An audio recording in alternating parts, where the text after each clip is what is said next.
Motorcycle একটি নিত্য প্রয়োজনীয় পণ্য, এটি কোনো বিলাসী পণ্য নয়।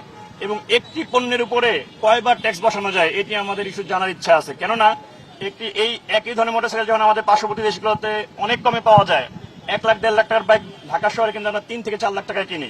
তাহলে এই যে 160% বা 156% অতিরিক্ত কর, এটি কিন্তু দিয়েই একটি পণ্য বাংলাদেশে আনা হয়।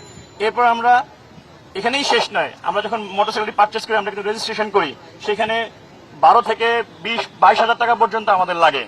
এবং প্রতি বছরে কিন্তু আমরা আসলে এখানে কিন্তু ট্যাক্স দিই 2300 থেকে 3300 টাকা আমরা ট্যাক্স দিয়ে থাকি। তাহলে একটি পণ্যের উপর আসলে কয়বার ট্যাক্স দেওয়া যায়? আরেকটি বিষয়, আপনারা জানেন যে মোটরসাইকেল কিন্তু অত্যন্ত নিত্য প্রয়োজনীয় জিনিস। কেননা এই মোটরসাইকেল কারা চালায়? বেশিরভাগ আপনারা দেখতে পাবেন যে মোটরসাইকেল কিন্তু রাইড শেয়ার করার জন্য চালায়।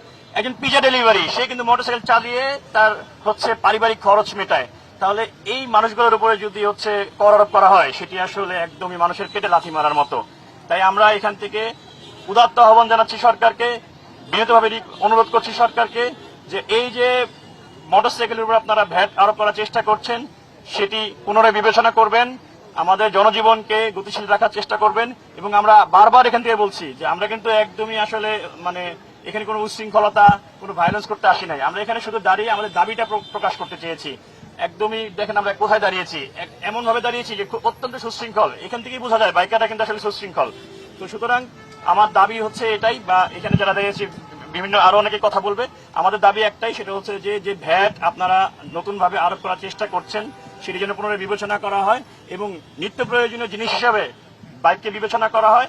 এবং একই সাথে এটি যে বিলাসী পণ্য নয়, সেটি কিন্তু আসলে আপনারা একটু ইনভেস্টিগেশন করলেই জানতে পারবেন যে এটির উপর আসলে এত কর আরোপ করার কিছু নাই।